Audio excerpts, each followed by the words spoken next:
Okay, there we go. Well, welcome everybody to our track for Global Skills Day. And we're off to, I think, a pretty good start in that everyone's here except for Joe on video, but I think she can hear us. So my name is Hal Josephson, and I'm going to moderate this session. And I thought it would be really good if we started off by asking everyone to introduce themselves. I think we were going to go around the world actually by time zone, since we are all here from a diverse part of the world. And we were going to start, I believe, in San Francisco with you, John. Oh, right. Good morning, everybody. Let's see. Quick introduction. What am I doing here? Small distributed teams leading to larger distributed teams. I've been working this way now for 28 years. All of this is on LinkedIn. Wrote a book specifically around how this has economic impact as well as workforce diversity impacts, some of the stuff we'll talk about today. Second edition of the book just came out earlier this year. That's it back there. And I'm very interested in a few different ways of how this can revive communities as a way of working, and also what are the skills you need as part of doing that. And Great, I guess John. I'll pass on then. Thank you. Yes, we're going to move to Denise. Hello there. I'd say good morning, good afternoon, and good night, because our panel is spread across the world. So I'm feeling quite lucky that it's my lunchtime, but other panelists it's the middle of the night. So a lot of respect for being able to join in the middle of the night. But thank you. So my name is Denise Brouder, and I'm joining from the New York City metro area. I am a workplace futurist, hybrid work advocate, and founder at Sway Place. We do two things. We coach teams on transitioning from an office first to a hybrid work setting by delivering the knowledge, skills, and mindset needed to thrive in a hybrid workplace. And the second thing we do is we also research and present on the impact of the future of work and flexibility on the everyday person, with specific emphasis on our belief in the narrative that the future is female. So that's what we do at Sway. Great. Thank you, Denise. And we were moving next to, oops, I've lost my window. So who's next around the world? Peter or Lorraine? I think Peter's next. Okay. Okay, so we're going that way around. That's not a problem. So Yeah. I'm the co-founder of an organization called FutureWork IQ, and what we currently are spending a lot of time on is helping leadership teams to actually break their reliance on an office completely. And of course, linked with that is the skills that leadership teams require to be able to lead teams that are not in their physical presence. And also, the skills that are required for you to be able to work from anywhere and be present online as comfortably as you would be if you were in a physical office. So that's where what we spend our time doing. I'm based in South Africa, at the very southern tip of Africa. In fact, the next landmass south of us is Antarctica. So that's where I'm based at the moment. Thank you, Peter. Lorraine, where are you? Hi, everyone. So I'm based in Abu Dhabi in the United Arab Emirates, and I'm the executive director and co-founder of NAMO, which is an organization that supports refugees and other underrepresented communities to work remotely. I'm also a research associate at the Center for Business Research at the University of Cambridge. And basically, NAMO was born out of my research and looking at the problems around livelihoods for refugees. And we recognized that there was a better way than what had existed. So we are trying to sort of link the two worlds, which we all occupy, I from the refugee space and us all together from the remote workspace. And we're trying to show through our programming and research around it that remote work for refugees is viable and there's a business case to be made for it. Great, Lorraine. And thank you, Joe, for joining us from a storm in Oz. Thanks, Hal. Yes, I am the founder and managing director of Pointer Remote. I'm based in Australia. I'm on a farm about halfway between Sydney and Melbourne, but about 5 hours inland. So Pointer Remote focuses on working with organisations, communities and individuals to leverage remote work. And we do that through a recruitment platform and capacity building programs. But we've got a really strong focus on the environmental and the economic and social benefits of remote work in rural areas and what that can mean for economic development and the distribution of populations and the decentralisation from metropolitan areas into rural areas, because there's not many of us and we've got a big chunk of space to fill. So that's where a really big focus of our business is. Thanks, Joe. And again, my name is Hal Josephson, and I'm in Hawke's Bay, New Zealand, which is about halfway between the two major cities, Auckland and Wellington, the capital of New Zealand. We're not having a storm here that I can tell. It's 4 o'clock in the morning, so it's dark out. But my background is quite diverse, but probably the thing that ties me to this Skills for Distributed Remote Work session is that I founded the first teleskills company in North America in 1982, back in the early days of what would be analog connectivity through live satellites and two-way audio. And a lot of early technology that sort of would be considered archaic at this point 40 years later, given all of the capabilities that we have today. So we're going to talk about skills and remote work. And I wanted to start with a question, but I also want to modify it with Joe's input. We were going to talk about pertinent digital skills for distributed remote work, and then perhaps, how we are creating impact by putting these skills to quote unquote work. So I'm not sure who would like to comment first, but I know everybody's got a wealth of knowledge about how we are and have moved to, being and operating virtually, given the last 14 months. So who would like to jump in, please? And let's just make this a dialogue, like I said when we rehearsed. Joe, go ahead. I'm just thinking that, like we sort of talked offline last week about the concept that a lot of people watching this today or the re-recording of it, a lot of people have already got and had an appetite for this sort of flexibility and remote work pre-COVID. So without wanting to sort of preach to the converted, I think that what we've seen over the last sort of 18 months is that the people or the organizations that were already involving some form of flexibility in their business were able to sort of hit the ground running, and not business as usual, but were able to sort of keep going and getting on with keeping on and all of those sorts of things. And so I think that that's been something that realistically, it's been a while since there's been something that's impacted the globe at this scale, but I think that's going to happen more frequently.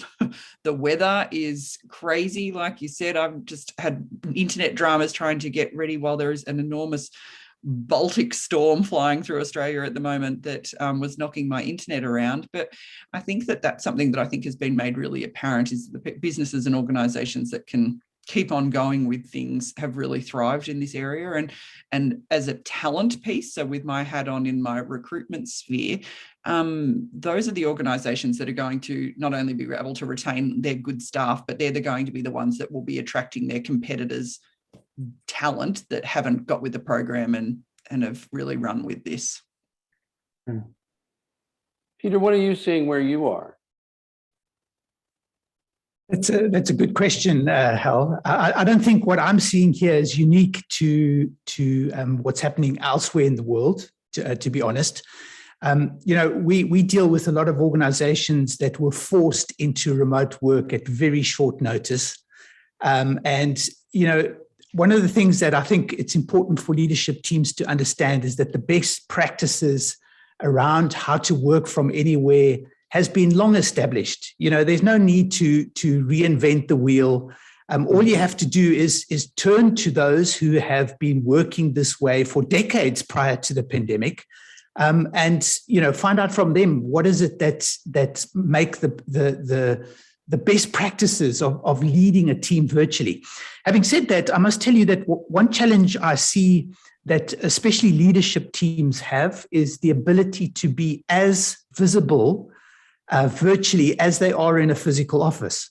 I call this the ability to work out loud digitally. In other words, being as visible as you would be in an office. And that means using all the communication channels that are open to you digitally. So whether that's text or marked up images or audio or video, and a combination of those in order to really be there as a leader for your organization. And that requires quite a bit of digital literacy and fluency and dexterity. And I'm seeing that a lot of the leadership teams that are struggling with this are tending to want to go back to the way things were. They're wanting to take people back into the office for that exact reason. So those are some of the things that we're seeing in our part of the world. Lorraine, you're working with virtual teams all over, am I correct? How is that going for you? So as an organization, we're a virtual organization. That's the first thing, which I'm sure everyone else is. But we're also working with populations that are not traditional populations that were served by this space. And if one thinks back before COVID, the idea of the digital nomad or those that work remotely didn't fit the profile of the populations I worked with. So certainly a lot of the work that I need to do around the private sector is to try to convince them that these particular populations have the skills that are required to do the work which we're sort of selling. And this is sort of what we do. We sort of provide training in the skills, but not only that, we're also that link to the private, link to the companies. We're sort of the interface between the individual refugee and other people that we serve and the companies. Because one thing which exists in this space for our populations is the trust. People have a particular perception of what a refugee is and what a refugee isn't. And people perceive that refugees are people sitting in camps. Only 30% of refugees, maybe less, I can't remember now, live in camps. Most refugees live in the urban community amongst the host community. So the idea that refugees are sitting in camps waiting for things to happen is not true. That yes, there are refugees that do live in camps, but that's not the majority. In fact, it's the minority. Another misconception is refugees are not educated, are not skilled. Again, complete misperception. Just like any population in the world, there's a range of skill levels and skill and abilities. And a lot of refugees are quite highly skilled, able to do jobs which we all can do. And for the ones that we work with, were not for this political title, they would be doing exactly what we're doing. They'd be no different to us, but they just lack the opportunity and the networks to get there. So that's what we do. We sort of pave the way to get those with the skills and the aptitude and the ability to the place to be recognized as viable remote workers. Denise, how about where you are in the East Coast of the US? Yeah, so in the East Coast of the US, I think that I look at this question a little differently, and the idea about digital skills. Like a year plus ago, that was a big topic of conversation, getting people comfortable with digitalization. But here we are now, and my grandmother from a rural town of the west of Ireland is now running our family Zooms. I think the world has gotten on board with what it is to be a digital native, and we've passed that hurdle. So we kind of what we do is we look at this a little differently, in the sense of, I really think that an important idea is the fact that skills are a currency in the future of work. And I think that's a very, very true statement.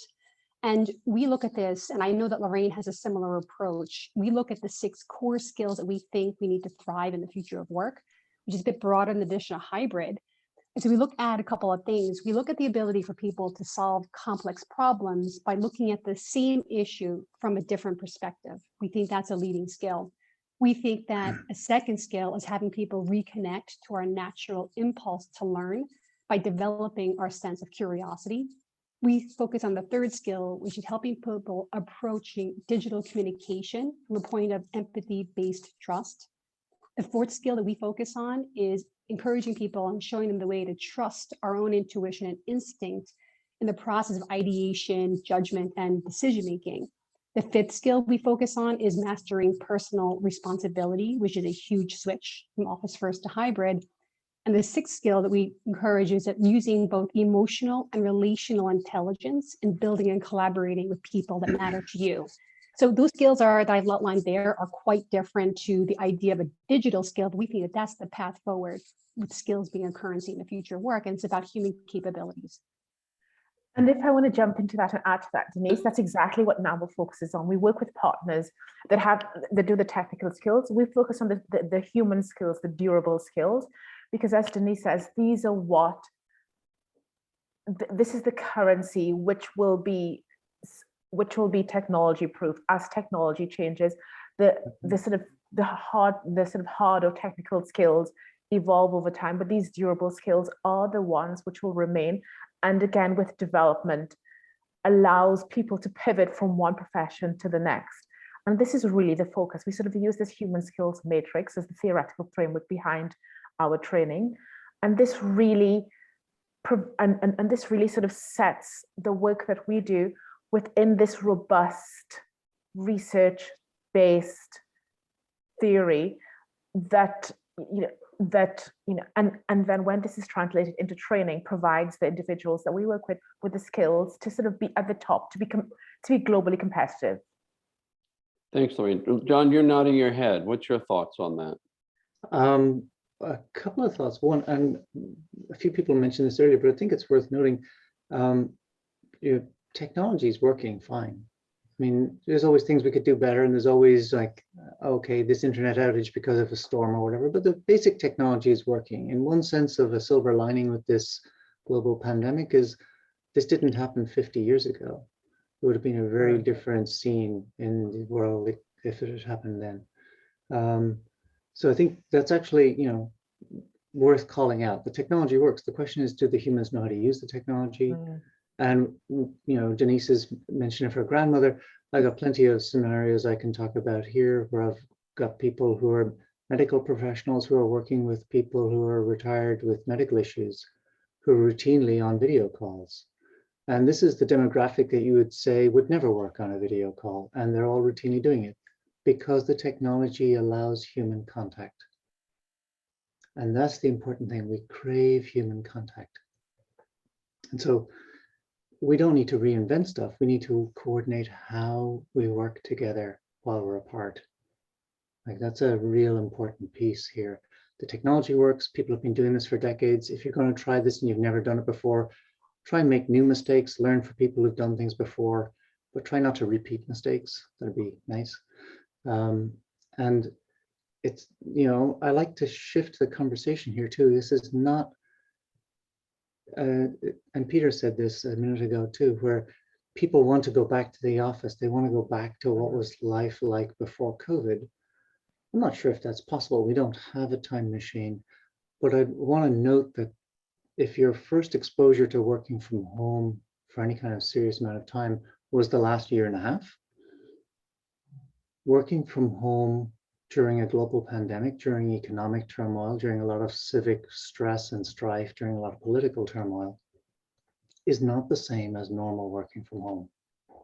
So don't think that the last 18 months is the way it's going to be all the time. Working from home is actually long-term quite sustainable. There's a lot of very good human contact with others. You're not isolated. The tools are there. The techniques are, tons of people have written about it, not just me. It's doable. It's just not the same as the last 18 months. Do you think there's a sweet spot for the types of meetings that technology, let's just say the Zoom platform or whatever your meeting platform might be? Is there a sweet spot in terms of numbers of people, length of meeting, objectives to the meeting? I mean, what's the ideal circumstance for applying essentially a tele-circumstance to bring people together? I'll start to answer it. I also noticed Joe was going to say something, so I'll push to her in a second. I think for any meeting, whether it's on a video technology of whatever form, or if it's in person, people just in offices would routinely, I've worked in companies where people would routinely call a meeting of 30 people at 5 o'clock on a Friday without actually any clear idea of what the meeting was for or what the objectives were. And if you're senior enough in the organization, people will show up because they fear for their job.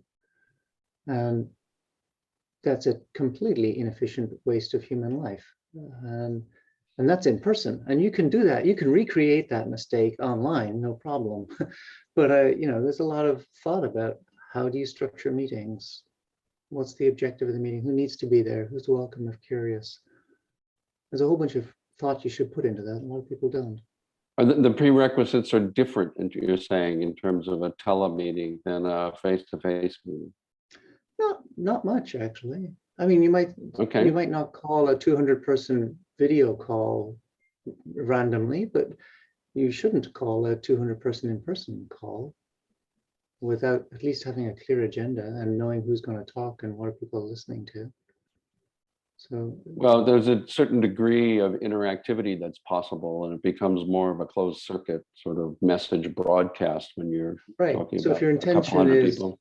Yeah, if your intention is I'm going to stand up in front of 200 people at 5 o'clock in person, and I'm going to stand up and make announcements, and there will not be a Q&A session, and I'm leaving after 5 minutes. Okay, if that's your intention in advance, okay, you could have maybe sent an email. But, so there's, it comes back to what's the intent and what's the outcome. And I really fear that a lot of people do not think through what the intention of the meeting is before they start it, because that will help you structure it to who should be speaking, who's a panelist versus an attendee watching versus who's an active participant. All of these things. Right. Peter, you look like you have something to say, and then Denise. Peter. And Joe. Before we lose track of where you were, do you want to jump in quickly? Oh, well, I was just thinking back to as far as like the skills and the digital skills involved, and I totally agree with Denise and Lorraine and and John to the last bit, what you're saying about that. I want to push back a little bit, because it's all well and good sort of coming with like an attitude and all of those things to the work that you're doing.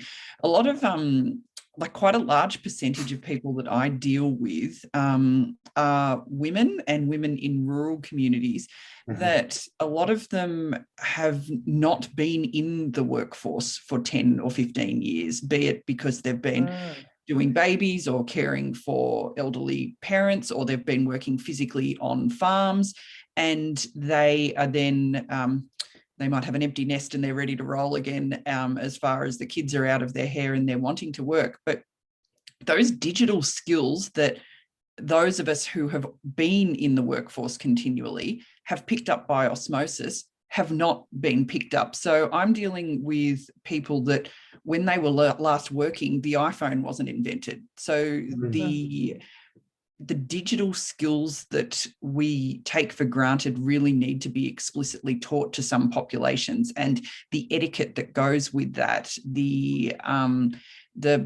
systems and processes in order to work in a digital way. Again, if you haven't been doing any form of paid work, and I say that paid work, majority of them have been doing unpaid work for a long period of time, we spend a lot of time actually working on those digital skills with people. Like pre-COVID, I must admit, my first 3 or 4 slides of my presentations were, now these are different types of video conferencing, and explaining what Zoom was. Thank you to the pandemic, most of them have got the gist of what Zoom is and what video conferencing is now. But project management tools, chat tools, but then going on to things like, how do you progress your career with that? Again, that how do you be seen when you're working in a virtual way? And how do you even get the confidence to walk down a hall to knock on a manager's door in an office, let alone when you have to navigate that in a virtual way? So I just really wanted to add into the point there that we can't underestimate that there's not quite still a large percentage of the population that don't actually have those remote digital skills that we need to be able to function in this way of working. Yeah. So Hal, I just, sorry, Lorraine, I just want to pick up on this because it was something that I was going to mention about meetings. So, you know, what most organizations that weren't working remotely prior to the pandemic have tried to do is they've tried to replicate a synchronous environment into an online environment. And so that just doesn't work. It really doesn't. I mean, it's like trying to, you know, it's trying to do the impossible, actually. And so that's given rise to all these issues around Zoom fatigue and people being exhausted because, I mean, Microsoft did some research which they released recently, and, you know, 30 minutes, at 30 minutes, your brain kind of switches off, you know. So what's been happening is organizations have tried to replicate the synchronous thing the whole time, and it's exhausting people. So there are different ways to do meetings. I mean, you know, this is what this new world of work and the fact that you can actually work from anywhere allows you now to explore. And many meetings, my argument is most meetings can actually be done asynchronously. They don't even have to have people synchronously together in one place in order to discuss something. In fact, you know, many of the teams that have been working this way for decades prior to the pandemic, in my opinion, are much more efficient than many organizations are today, because what they've figured out is ways to do things which actually gives people back their time. Meetings being one of them. And also the thought that can go into an asynchronous meeting, whereas you're suddenly thrown into an environment where you must now suddenly think about something, you know, so there's, and to Joe's point, these skills of how to work this way effectively, my opinion, globally, are lacking, because many teams have just not had the experience of working asynchronously, for example, which is another, you know, it's like switching from Mac to Windows, or vice versa, depending on what operating system your machines work. I mean, it's just a hair-raising experience, but that's almost what needs to happen. It's two different operating systems, and unless people learn what all the basics are about how to operate over here, it's going to be heartache and frustration and fatigue and all those things, you know. Right, Yeah. right. That really does need to come from a leadership position, though. It's really hard for a worker to manage up as far as a team and getting the asynchronous things. And like, it's pretty tough for someone down the food chain to say to the manager, do we really need to be sitting in these 7 meetings a day, because they are absolutely pointless. And that's pretty tough to see. And especially when, I don't know if other people are seeing it around the world, middle management has been a really scary place to be for a lot of people, because I think a lot of people spent their career, and I know John talks about this in his book, that job of eyeballing people to make sure they're working and they're moving from floor to floor in buildings, and that is their job. And all of a sudden they've been made relatively like their jobs have been, a bit of a light shine on what they actually do. So I think that that's a challenge, because if you've got someone who's all of a sudden like not really got something to do, they're the ones that are going to jam your calendar full of meetings to be seen, because they're being seen to people further above them as well. Well, I'll rephrase it slightly, and I'm conscious of Lorraine, so I'm going to make sure she goes next. I'll rephrase it slightly, which is, I think people who go around because they don't know what people are doing, so they walk around to kind of like do a temperature check or, you know, eyeballing. Like, if the way you know that people are working is by walking the corridors, well, this is very disruptive to your way of working. And you have meetings, and then you have meetings about the meetings. And suddenly, like Peter said, all these people were slammed with 12 hours of Zoom calls, because you had a Zoom call, which was your meeting. Then you had a Zoom call, which was the meeting about the meeting, that with a subset of people with a different idea of what was agreed. And suddenly you're in back-to-back calls all day. And that's proving that you can't take a broken communication style in an office and just stick it online. Right? And people have learned how to do that over the decades. It's doable. If you streamline that and you're organized about who's doing what, where do people report status of what's happening, who's doing what, what's accountable for what, a lot of that gets a lot simpler. But that is different to how people in offices typically work. And so that's a scary change for people. Mm. So Just anyway. before we go to Lorraine, there's a question from Anna. How can we solve for the human connection that is lost in the virtual environment? People need to build trust, especially when a team is forming. And so, I mean, that's, you know, what would you say to Anna in that regard? Can I jump in here? Jump in, Peter. I just want to say that I don't believe that the human connection is lost at all. Okay. You know, we have the ability with technology now to create something that I like to speak about called digital intimacy. You know, this conversation that we're having at the moment, we spread out all over the world, but I mean, we can see each other, we can pick up on each other's energy. So you know, if there's my experience again is, I'll give you an example. So one organization we were working with, when we asked them, so what do you use to connect your teams with? They said, well, you know, we use WhatsApp and we use email. That was how they were communicating with each other. And then I said to them, well, what about your meetings? And they said, no, well, we use Microsoft Teams for that. So they were only using Microsoft Teams. It's like having a Porsche in your garage and you only put it into first gear. They were only using Microsoft Teams for video. But actually, you know, that platform on its own could actually revolutionize the way teams stay connected and the digital intimacy that can be created. I mean, so I want to say that my experience has been that when an organization does not have a well-designed digital workplace, you will have these problems where people feel lonely, they feel disconnected, they you know, stuff falls through the cracks. You've got to think of an office in the cloud the same way as you would like a normal office. You've got to design it properly so that everything functions as a cohesive unit. The technology's there, the know-how's there. It's just a matter of leadership teams actually applying their minds and saying, well, how's this going to work for us? That's just my comment on that. Thank you, Peter. Denise, you've been waiting to say something. Go ahead, and Well, then we're back you to know, Lorraine.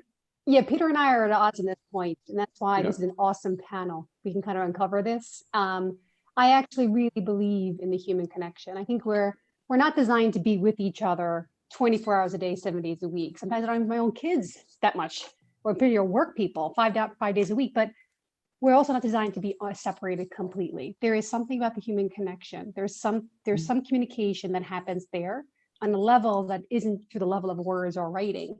That's very important. Now, again, I'm in a distributed workplace. Perhaps that happens once a month, once a quarter, maybe it's twice a week, whatever it is. That can vary. Yeah. And that periodic variant, that spectrum of how the frequency should be tied back to the nature of the team and the nature of how the team comes together. But I would not dismiss the value in human connection, because ultimately work is how we kind of exercise and find purpose and value in a lot of different ways. And I think it's an important piece of the puzzle. So just to be clear, I'm not saying that people have to be separated from each other eternally. That's not what I'm talking about. You know, my daughter, who doesn't live with me, is separated from me, I'd say, by about 9,000 kilometers. And what we do is we make a plan to see each other every 90 days. That's what we do. Obviously, COVID has now messed with that plan that we used to have, but that was the time frame that we had with each other that we felt that we needed to be in person. But in between, you know, we may as well be living together. In fact, we often joke that I know more about what's happening in her life than her mom does, and her mom lives under the same roof as she does. And that's just because of the use of technology. But that in-person connection, that must never go away. It shouldn't. And there's definitely place for that. And, you know, anybody who tries to go to that extreme where you're not connected is going to have a problem for sure. But I don't think that connection has to be at work either, though. Like, play sport, participate in the community, do all of these things. For us, that I've always tried to do sort of quarterlies with my team. We're physically catching up.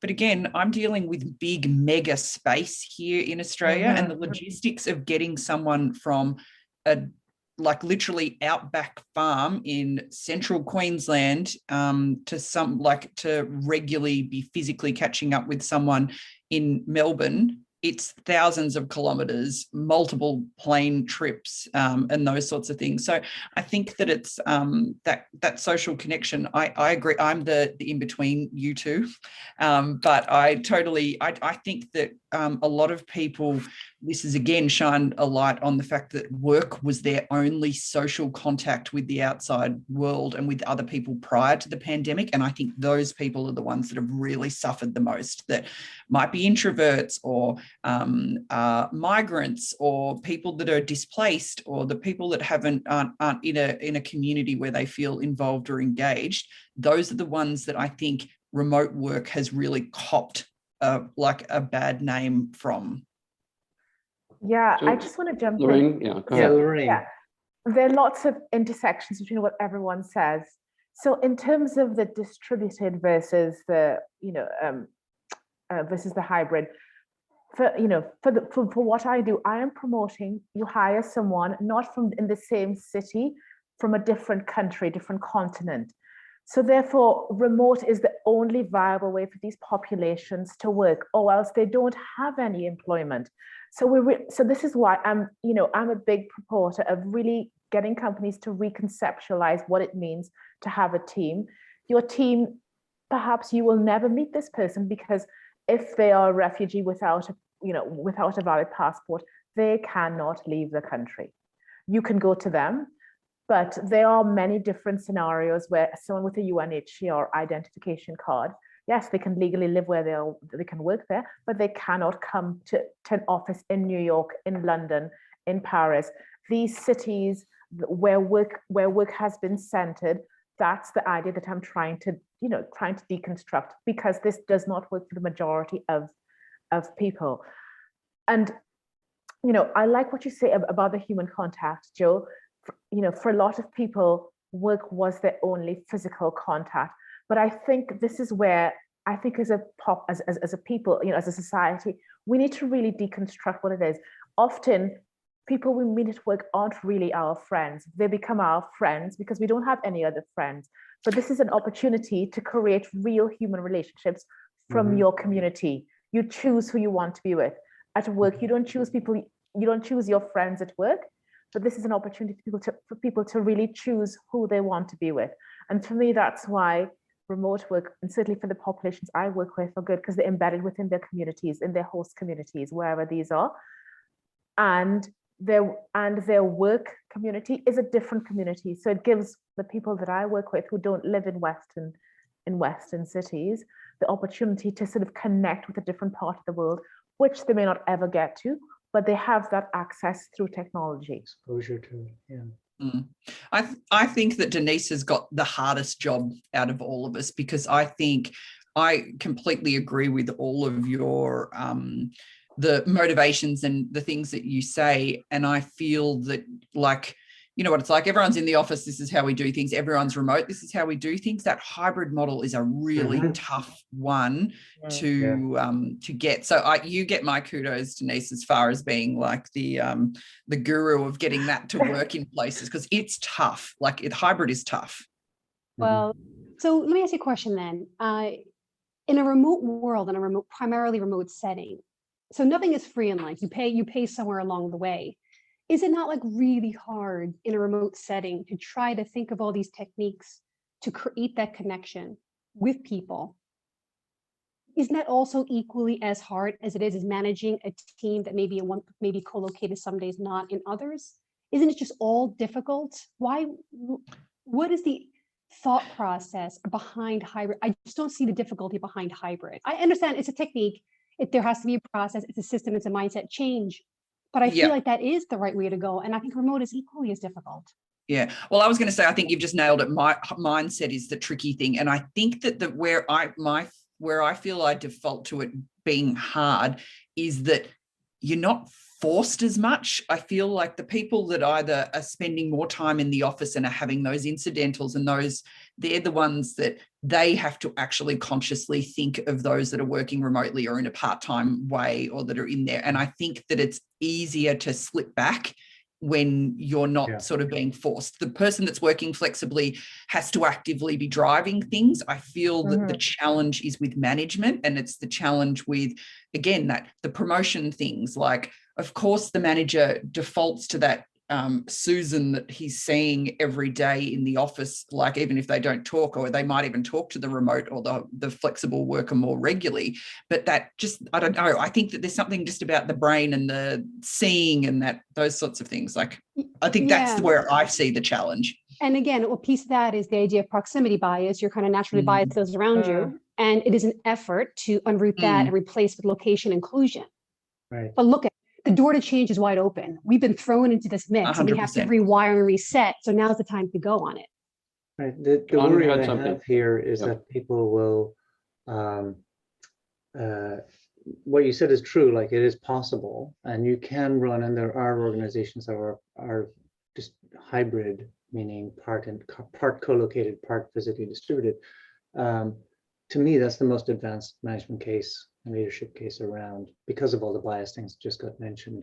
Like when you're all in one place, you can get away with not being precise about what's the point of the meeting, or who's got, Lorraine is going to be doing this thing until 5 o'clock on Tuesday, and she knows it's 5 o'clock on Tuesday in her time zone, not my time zone. Like all these things are organized. When you go from an office where it's not so necessarily organized, but you tell each other updates all day long, and that's how you keep in sync,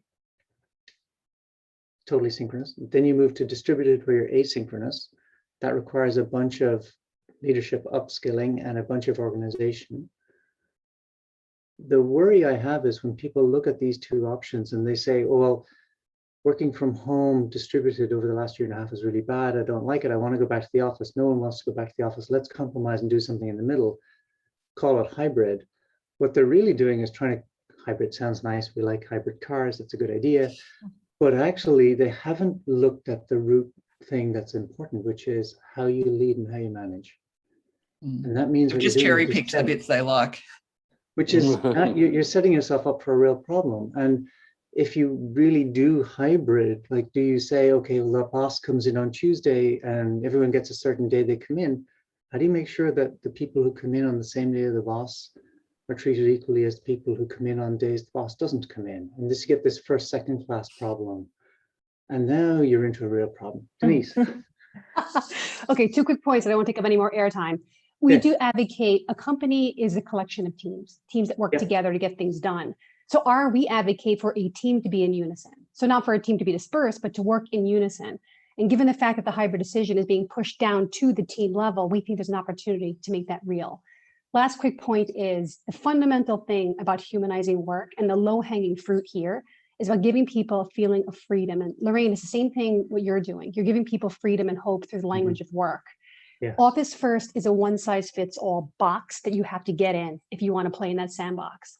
Remote first is a one-size-fits-all box that you got to get in if you want to play in that sandbox. I don't see that allows for the degree of freedom, which is the human motivator that's going to push us into the future of work. And that's kind of one of my driving principles about why I think roll up our sleeves, do a little hard work here, making hybrid work on unison at the team level, and that could be an option for us moving forward. Yeah. Sorry, just one quick thing. Lorraine. Sorry, one quick thing. So with hybrid, one thing which sort of really strikes me as the sort of challenges, we again move to the to the narrative that as an employer, I only hire people within my community, people that can physically come to where I am. Whereas if I really want the best talent, I want the best, no matter where they are. I'm not going to make them move to my city because they don't want to live in this, where I'm located or where I have my head office. I want the best talent to be where they are. And for me, that's the advantage of remote. So even if I had an office in London where we're registered, I will never get the talent that I want within that city. And that's a big city. I want to get the best talent from everywhere in the world. And for me, my idea of setting up a company, for me, I want the best talent, and that's the only way that I can get the best talent. I don't want people to come to me. I want to send the work to them. So, Hi, so to everybody. Lorraine, Before you jump in, Peter, I want you to do that comment, but we have about 5 minutes left. So Peter, after your comment, I'd just like to ask everyone, what advice would you give to everyone who's struggling with the skills for distributed and remote work? Is there any best practice tip or something that would be useful to everybody who's in the audience? Go ahead, Peter. okay, so I want to pick up on that. I'll answer that. And to Lorraine's point, my honest belief is the most successful companies in the next decade are going to be organizations that can hire people that are anywhere in the world. That's just that they are going to be smarter, more agile, faster, cope with what's coming much easier than people that are stuck in a location. That's just an observation, for me. But to your question, Hal, my suggestion would be for people that are battling with this way of working, and depending on what happens to an organization, what they decide to do, is the best practices are there. For example, you've got John's books that he's written on this topic. John is an expert in this field, and there are many experts in this field who have spent so much time actually distilling what it is that makes this work. If you take a company like GitLab, they've got a 10,000-page handbook which is open to the world. This is how we run a distributed company. This is how we do everything. It's there. So it's not that the information is there. You don't have to reinvent the wheel. The help is there. You just got to reach out and find it and apply it to your unique situation. My comment to that Joey? would be, yes, the information is there, but you need to prioritize it in your organization. And I think this bumbling through that people are still doing is what we're facing a lot of the time. It's just like, we'll give it a go. And, that worked last month. Like, I think it's actually carving out time for leadership and management to make commitments to what that looks like, how we communicate, like how we do things here needs commitment made to it. And I think that's my advice, is stop sort of just like wishing that it'll happen or, eventually we'll get there. I think that it takes, and because as soon as you do give it some time, it's actually not that major, but it's like, it's actually allocating the time and not just sort of just letting it happen. I think that that's my advice there. Good one, Joe. John, you want to jump in? Sure. I think intentional is a really important thing here. And a way to flip this in people's head, it's not be careful the words you use. It's not return to work, as I've heard someone say. It's returning to an office. Like, that makes it sound like you don't care what people did when they were stuck at home. Like, watch the language you use. Remote usually means that the other person has all the work to communicate to the important person who is the center of the universe. So it's not remote work, it's not virtual work, it's real work. You're all responsible to communicate, so you're all a distributed team. If you take that mindset, then that carries into how you organize meetings, how you do one-on-ones, when you schedule in-person meetings, whether it's every month or every 90 days, like Peter, what do? But that intentionality is important. Otherwise, it'll go horribly wrong. And then you'll say remote work doesn't work. Everyone back to the office. And then you say, why can we only hire people who live near the office? My diversity is terrible. My disaster resilience is a problem. And you've self-imposed all this. So it's doable. Look at what other people have done and learn from them. Thanks, John. Denise, and then Lorraine, you can have the last word. Denise, what would you say? When you look at the examples of GitLab and these companies, they're remote first by design. So they started remote. So that's a very different case when you're looking at entrenched companies that have been working office first for so long. Agreed. I would just guide on, this is an evolution. Like, the future of work is a journey. There is no destination. We are constantly in a state of change and hopefully towards the good. I would encourage a high degree of patience and practice, knowing that there is no formula that fits everyone. It's what fits you as an individual and what works on your team. And I think that we all here on this panel see it a little differently, but we all are looking for the same outcomes. And that's great to have that unification, even though we're looking at getting there different ways. And the last thing I want to say is that, we're talking here about work models.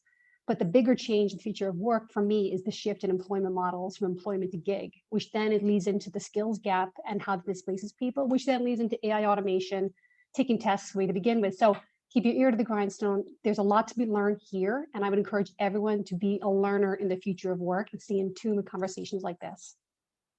Thank you, Denise. Lorraine, we've got 60 seconds. I mean, that's okay. I mean, I guess combining what everyone says, I think being deliberate in everything you do, in all your actions, whether it comes to training, the way you work, the way you hire, be deliberate and thoughtful about what you do. And also remember that, you know, hiring globally means, as you know, as John says, you have this unique, diverse talent pool who you would never have if you stick to your geographical borders. So be deliberate. But you also need to be deliberate in the people you hire, not just hire someone who looks like you in a different country, who sounds like you, but deliberate in true diversity, because that's where we have the most success within organizations. Thank you, Lorraine. This has been, you know, a difficult meeting actually in session to have, because there's 6 of us and all of you have so much to say. There are some cues, some questions that I didn't get to. You might have a look at them and see if you wanted to type an answer for some of the participants. I want to thank our audience. We've had 70+ people who've joined us for the session. I hope there's been a nugget or 2, if not more, that you can apply to your organization or your personal life. I want to thank all of you for getting together at this sort of unusual time for some of us, but just the opportunity to get together virtually. I would love to meet you all, and I invite you all to come to New Zealand when it's possible to get here without quarantine, which I hope will be someday soon. So thank you very much, Peter, John, Denise, Lorraine, Joe. I look forward to meeting you sometime when we have a bubble, we can have a corridor and go across. Sounds when good. it opens again.